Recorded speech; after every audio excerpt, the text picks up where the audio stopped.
ఈరోజు దేవుని వాగ్దానము. అందరికీ ప్రేజలాడండి. Good morning. అందరూ ఎలా ఉన్నారు? బాగున్నారా? సో దేవుని మహాకృపను బట్టి మేము కూడా బాగున్నాము. ప్రభువైన యేసుక్రీస్తు నామంలో మీ అందరికీ కూడా ఈ ఉదయకాలపు శుభాలు తెలియపరుస్తున్న దేవుడు మీ ఆత్మలో వర్ధిల్లుచున్న ప్రకారము మీరు అన్ని విషయములలో వర్ధిల్లుచు సౌఖ్యంగా ఉందురుగాక. దేవుడు సకల సమృద్ధితో మిమ్మల్ని నింపునుగాక. ఆమేన్. హల్లెలూయా. మీ కొరకు మేము ప్రార్థన చేస్తున్నాం. మా కొరకు, మా పరిచర్య కొరకు కూడా మీరు ప్రార్థనలో జ్ఞాపకం చేసుకోమని మనం చేస్తామన్నాం. దేవునికి స్తోత్రం అండి. ప్రతి ఉదయకాలం ప్రార్థన చేయటం మర్చిపోవద్దు, దేవుని వాక్యం చదవటం మర్చిపోవద్దు. ఆ రెండు మనం ఖచ్చితంగా కలిగి ఉందుముగాక. ఆమేన్. హల్లెలూయా. ఈరోజు మన యేసయ్య మనందరికి ఇస్తున్నటువంటి వాగ్దానము జెఫన్యా పుస్తకం 3వ అధ్యాయం 19వ వచనం. Book of Zephaniah chapter 3:19. ఇందులో చివరి మాట, చెదరగొట్టబడిన వారిని సమకూర్చుదును. ఎంత అద్భుతమైన మాట అండి. దేవునికి స్తోత్రం చెప్పండి అందరూ. హల్లెలూయా.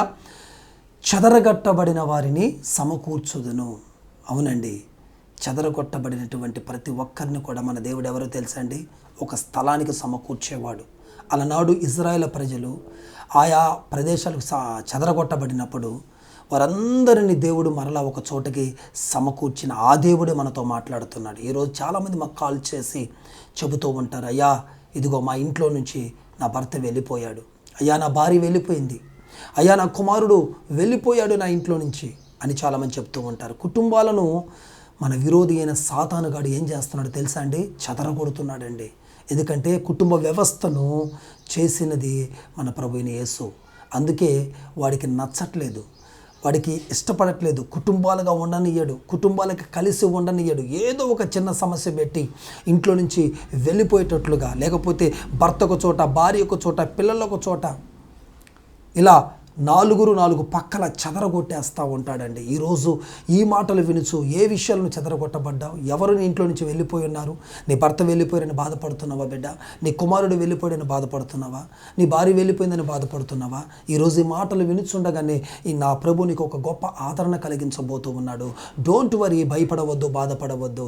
త్వరలోనే చెదిరిపోయిన నీ కుటుంబం మరలా ఒక కుటుంబంగా మారబోతూ ఉన్నది. నీ కొడుకు ఒక చోట, ఇంకొక కొడుకు ఇంకొక చోట, నీ కుమార్తె ఇంకొక చోట, ఇలాగా అందరూ కూడా కలిసి ఉండాలని ఒక తాపత్రయముతో నిత్యం ప్రార్థన చేస్తున్నావా?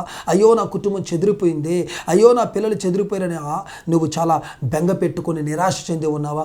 నా దేవుడు చెబుతున్నాడు, బిడ్డలారా, మీ కుటుంబాన్ని మరలా ఏక కుటుంబంగా చేయబోతూ ఉన్నాడు. తునకలుగా అయిపోయిన నీ కుటుంబాన్ని, ముక్కలైపోయిన నీ కుటుంబాన్ని మరలా ఒక చోటకి చేర్చబోతున్నాడు, ఒక స్థలానికి రప్పించబోతున్నాడు. దేవునికి మహిమ కలుగునగాక. ఒక మాట వినండి. ఇదిగోండి మీకా గ్రంథము నుండి ఒక మాట, 2వ అధ్యాయం 12వ వచనం. మీకా గ్రంథము 2:12 ఉంటుంది. యాకోబు సంతతి తప్పక నేను మీ అందరినీ పోగు చేసేదను, వారిని తప్పక సమకూర్చెదను. ఎంత అద్భుతమైన మాట అండి. యాకోబు సంతతిని గూర్చిన దేవుని వాక్కు ఏమిటో తెలుసా? తప్పకుండా నేను పోగు చేస్తాను, తప్పకుండా మిమ్మల్ని నేను సమకూరుస్తాను. దేవునికి స్తోత్రము. ఈరోజు నా దేవుడు చెప్తున్నాడు, ఖచ్చితంగా జరగబోతుంది ఈ వాగ్దానము. బిడ్డలారా, అందరినీ దేవుడు పోగు చేయబోతూ ఉన్నాడు. చెదరగొట్టబడిన నీ కుటుంబాన్ని మరలా పోగు చేయబోతూ ఉన్నాడు, మరలా సమకూర్చబోతున్నాడు. ఈరోజు విశ్వసిస్తూ ఈ మాటలు వినుచున్న వారులారా, ఇదిగో త్వరలోనే ఏక కుటుంబంగా నీ కుటుంబం కాబోతుంది. ఏకాంగులను నా దేవుడు ఎలాంటి వాడు తెలుసా? సంసారులుగా చేయువాడండి.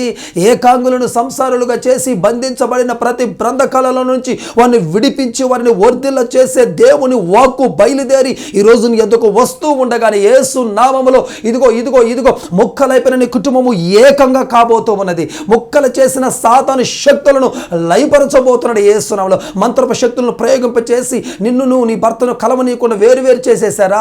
అయితే నా దేవుడు చెబుతున్నాడు కదా, మంత్రము దూరం చేస్తే, సాతానుడు చెదరగొడితే నా దేవుడు సమకూర్చే దేవుడని ఈ రాత్రి నేను ఈ ఉదయకాలం నేను స్పష్టంగా నీతో మాట్లాడుతూ ఉన్నాను.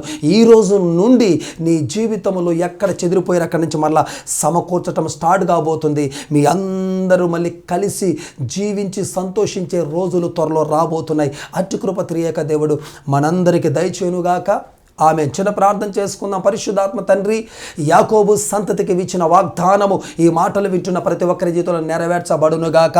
నిజమే తండ్రి, చెదరగొట్టబడి పరిచర్యల్లో అయ్యా చెదరగొట్టబడి సేవకులు అయ్యా ఎవరైతే బాధపడుతున్నారో నా తండ్రి, ఆ పరిచర్యలో విశ్వాసులు చెదరగొట్టబడి ఎవరైతే బాధపడుతున్నారో ఈరోజు ఈ మాటలు వింటుండగా మరలా ఎవరైతే సంఘం నుంచి వెళ్ళిపోయారో, కుటుంబం నుంచి వెళ్ళిపోయారో వాళ్ళందరూ మరలా ఒక చోటికి సమకూర్చబడుదురుగాక. ఈ వాగ్దానం వింటున్న ప్రతి ఒక్కరిలో నెరవేర్చబడునుగాకని ప్రార్థిస్తూ యేసుక్రీస్తు నామములో అడుగుతున్నాము తండ్రి, amen. May God bless you all. Please like, share, subscribe for more videos.